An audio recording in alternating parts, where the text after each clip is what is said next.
Hello കൂട്ടുകാരെ, ഇന്ന് നമ്മൾ കേൾക്കാൻ പോകുന്നത് സൂത്രശാലിയായ ഒരു പൂച്ചയുടെയും പക്ഷികളുടെയും കഥയാണ്. പണ്ടൊരു ഗ്രാമത്തിൽ ഒരു വലിയ മരമുണ്ടായിരുന്നു. ആ മരത്തിൽ ധാരാളം പക്ഷികൾ സന്തോഷത്തോടെ താമസിച്ചിരുന്നു. മരത്തിന്റെ താഴെ ഒരു സൂത്രശാലിയായ പൂച്ച താമസിച്ചിരുന്നു. പക്ഷികൾ ആ പൂച്ചയെ വളരെയധികം പേടിച്ചിരുന്നു. എന്നാൽ ഒരു ദിവസം പൂച്ച താൻ വളരെ നല്ലവനായി മാറി എന്നതുപോലെ അഭിനയിച്ചു. അവൻ ഇനി ആരെയും കൊല്ലില്ലെന്ന് പക്ഷികൾക്ക് വാക്കുകൊടുത്തു. പാവം പക്ഷികൾ പൂച്ചയെ വല്ലാതെ വിശ്വസിച്ചു.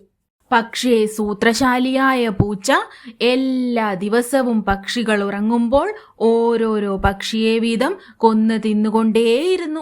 മറ്റു പക്ഷികൾ ഇതൊന്നും അറിഞ്ഞില്ല. അങ്ങനെയിരിക്കെ ഒരു പക്ഷിക്ക് പൂച്ചയിൽ സംശയം തോന്നി. അവൻ പതിയെ പതിയെ പതിയെ പൂച്ചയുടെ ഗുഹയിൽ കയറി. ഗുഹയ്ക്കുള്ളിൽ അവൻ ചത്തുകിടക്കുന്ന പക്ഷികളെ കണ്ടു. ബുദ്ധിമാനായ പക്ഷി പൂച്ചയുടെ സൂത്രം കണ്ടുപിടിച്ചു. അവൻ മറ്റുള്ള പക്ഷികളോട് ഇതേപ്പറ്റി പറഞ്ഞു. പക്ഷികളെല്ലാവരും കൂടി ചേർന്ന് പൂച്ചയെ ഒരു പാഠം പഠിപ്പിക്കുവാൻ തീരുമാനിച്ചു.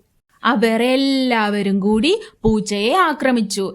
പൂച്ച പേടിച്ച് എവിടേക്കോ ഓടിപ്പോയി. പക്ഷികൾ സന്തോഷത്തോടെ ജീവിച്ചു. കൂട്ടുകാരെ, നിങ്ങൾ ശ്രദ്ധിച്ചോ? സത്യം എപ്പോഴും വിജയിക്കും എന്ന ഗുണപാഠമാണ് ഈ കഥ നമുക്ക് നൽകുന്നത്.